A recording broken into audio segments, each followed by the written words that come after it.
they will stand by you even unto death. We would like to focus on the first part of the sentence, and the need to treat your players and your youth players as a treasure is, I think it's essential. It also, we as coaches are in a unique position because parents, they entrust us with children, and without any I think any doubts, the children are something dear to their parents. So we have a great responsibility every time they show up at practice. And a few words about why we should develop your coaching philosophy. We think that the off-season is a great time for us as coaches to ask yourself questions, three major questions like why, how, and what.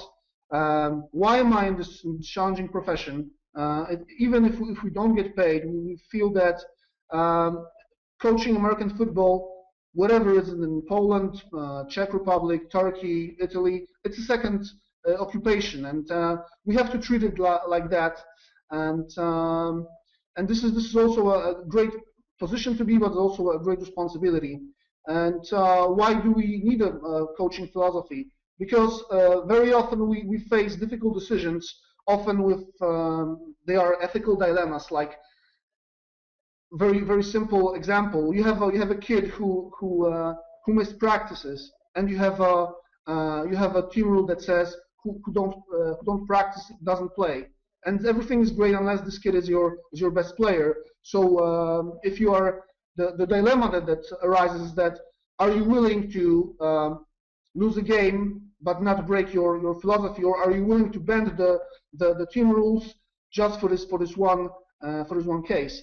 Also, we think that it's imperative to become a better coach. You have to accumulate wisdom. In other words, just learn from people with bigger experiences, from people who have been longer in the game. And to be fairly honest, like, there's not one thing that we have invented in the game of football. We've either borrowed something, stole something, or got something from other coaches.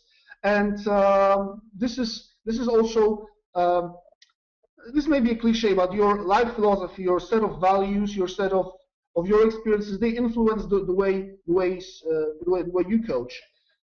So we have to, we feel that we have a responsibility towards those young kids to be their role models for them, and to have a great role in developing the characters.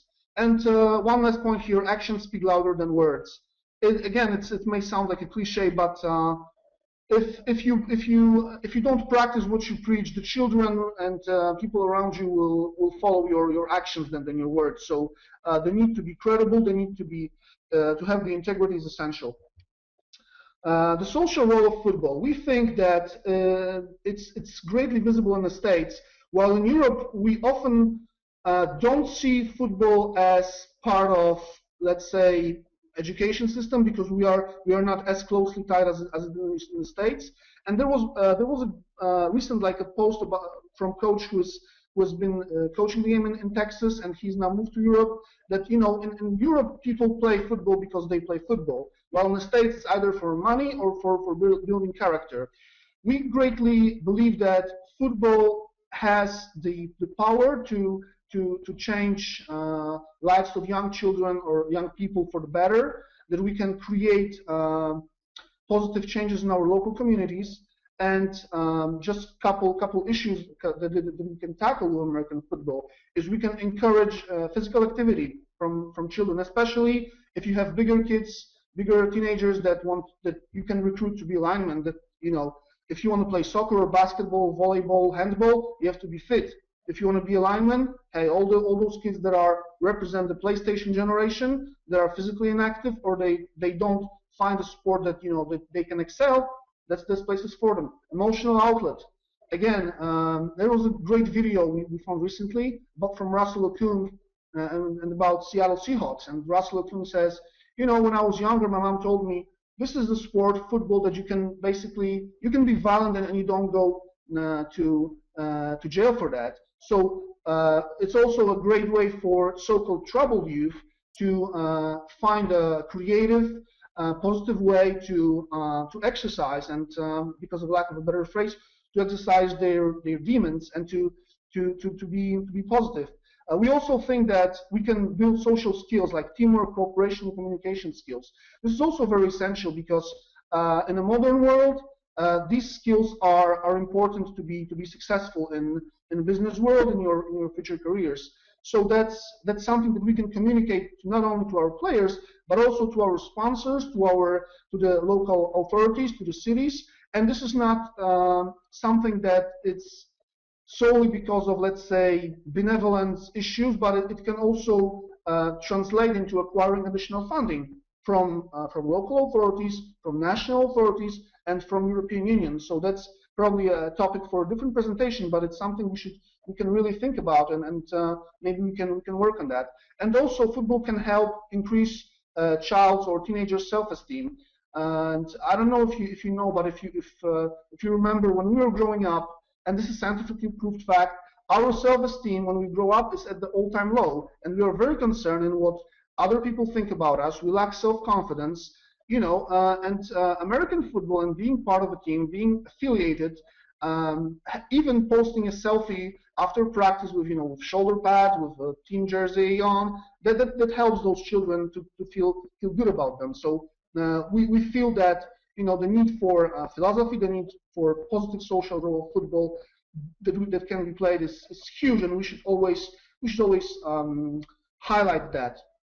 Coaching objectives, and this is a small quiz. Like, you have three qualities here: winning, fun, and athletes development. And if you have time, like, you can look at them and rank them with the priority, where 1 is the highest priority and 3 is the lowest priority. And it will take you a few seconds. But believe it or not, when this survey was done among US high school coaches, surprisingly, winning came third. Athletes development came first, and fun was second. And I understand that it may be a bit political correct answer to say that, oh no, winning is not important to our program. But if we talk about youth coaching, and youth can be classified or can be divided into, let's say, U10 flag football to, I don't know, U19 tackle juniors program, developing athletes that can contribute and that can be successful in the seniors game is, in my opinion, much more important than winning. It's a shame, or it may cost some of us, you know, the coaching job, that we don't win enough. But we are not under such a pressure as our friends in the States. But still, I think that developing athletes is not highlighted enough, and that we should take some actions to promote that. And of course, winning is important for us, because when you win, you enjoy the game more. But it should be kept in the perspective, and we're going to show you that in the next slides how to put that into perspective. Again, we have our objective as coaches and us as program versus society objectives. And this is the dilemma of recreational sport versus competitive sport. Recreational sports can be described with fun, with learning experience and participation by all. In a competitive sports, okay, winning is important, more important than fun, performance than learning, and participation by the best athletes, because you want to have the best results as possible.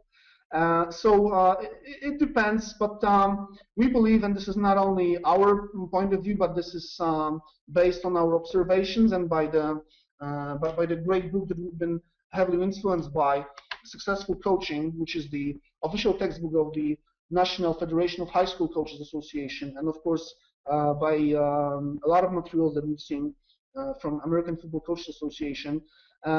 We have to always find ourselves how our objectives fit in the program objectives, and is there, or what is the pressure, right, that we face, because sometimes we may feel frustrated, or sometimes the kids we have who wants to have fun, and we are very competitive coach. We set high standards for them. That may feel they may feel frustrated, and consequently they may quit our program And as you know, there are few programs in Europe that have enough players. So sometimes winning or losing a player hurts you more than losing a game. Winning philosophy. Again, winning here is not. It's is put with a little commas here. Athletes first, winning second. And this is the motto of American Sports Education Program. Winning isn't everything, striving to win is. The latter part is actually is the original quote from what Lombardi said. And for a lot of us, we believe, or we tend to believe, because we've seen that winning isn't everything, is the only thing. And again, in the world of youth coaching, youth football, we believe that our decisions, our choices that we make should be based on what is the best for our athletes, and that's our top priority. And winning and having success on the field should be a secondary or even tertiary priority. This is not our idea. This is also what is recommended for American high school coaches. We think that in Europe it's very fitting. So we're gonna go through next slide. Coaching for character. This is something that we've borrowed from Jimbo Fisher from Florida State University, and that's something that he highlighted in last year's presentation at the AFCA Coaching Convention.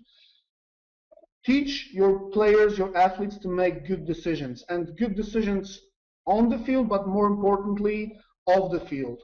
And we know it because we are a bit older, but a lot of the teenagers, whenever they make decisions, they don't realize the consequences, or they make their decisions and actions basing on the next 5 minutes of their lives.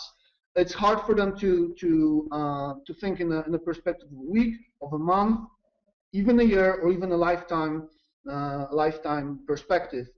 And this is something that is not on the slide, but if you have the chance to listen to Mac Brown's presentation, he points out the stats that let's say crime rates, the dropout rate from school is so much higher within the male athletes that are raised without their fathers. And very often coaches, they are substitutes for fathers. So this is something that we may not feel as doing in Europe, but something that we may face soon, at something that we may face serious problems.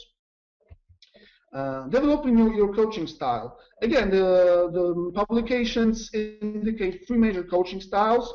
The first, and the original, or maybe let's say the old school coaching style, is classified as a common style.